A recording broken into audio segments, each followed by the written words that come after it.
Because the reality is that America did not want to confront the problem of race. Because to confront the problem of race means that we have to readjust some structural inequality. Now let's forget the marches and the rhetoric and all of that. Let's look at facts. If this country is 9% unemployed and blacks are 15% unemployed, that is a race gap almost 2 to 1. I'll give you the education statistics. I'll tell you what the Justice Department says. Justice Department says if an average black is arrested for a crime, same criminal background, same crime, they're 3 times more likely to go to jail than a white charged with the same crime, same criminal background. That's Justice Department. They are also more likely to serve more time in jail. So you still have questions of racial inequality. No one wants to get beyond race more than those that are the ones that get the worst hand of that debt. So people are like, y'all can't get past race. You can't get past inequity if it is holding you back. The challenge of this generation is not to continue to repeat the engagement of race.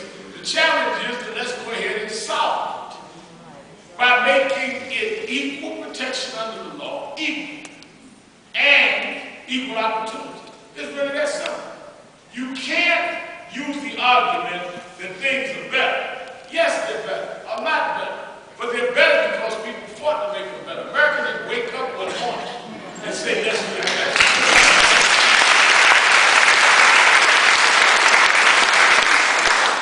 Blacks and whites fought in the South to make things better, and in the North to make things better.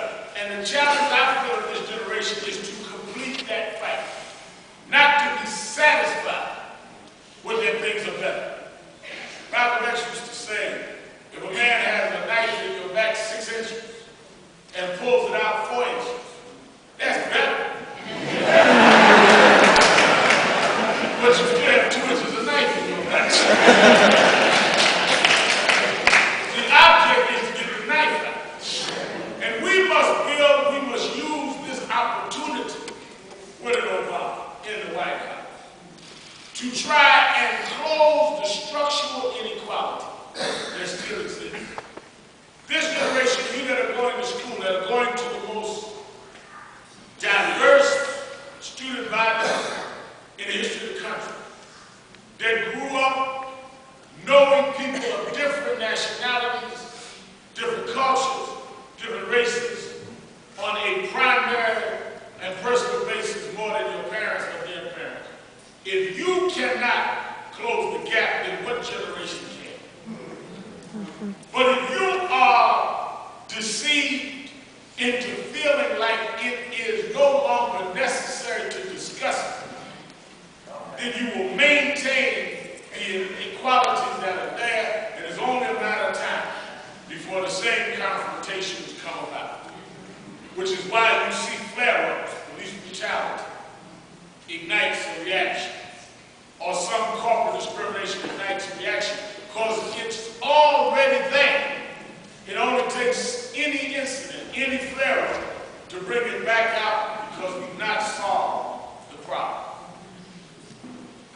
I think that we've come a long way, but I don't think we've arrived.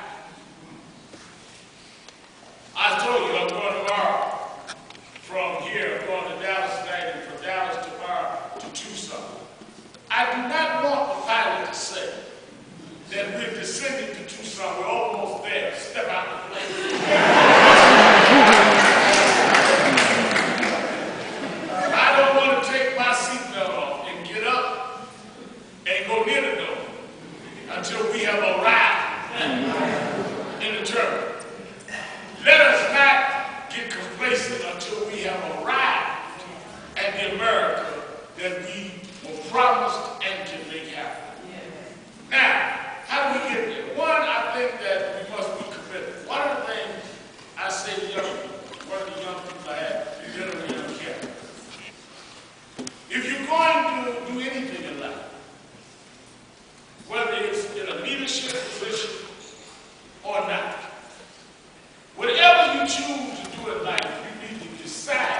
those specific goals and decisions young so your life has purpose.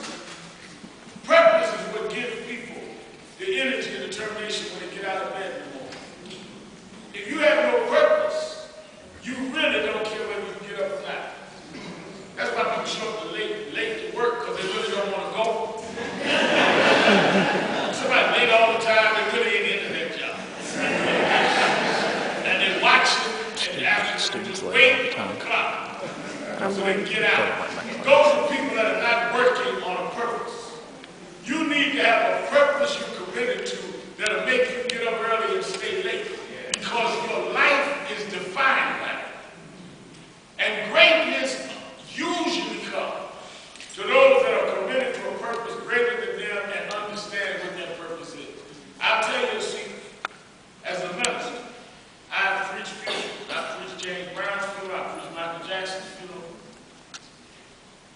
One of the most difficult things in the world is to preach the funeral of somebody that never achieved it. That's a hard job. I remember after Michael Jackson's funeral, I went on a talk show, and a guy said to me, I really was inspired by what you said about Michael. I hope you do my funeral. I said, well, you ain't gave me nothing to work with. What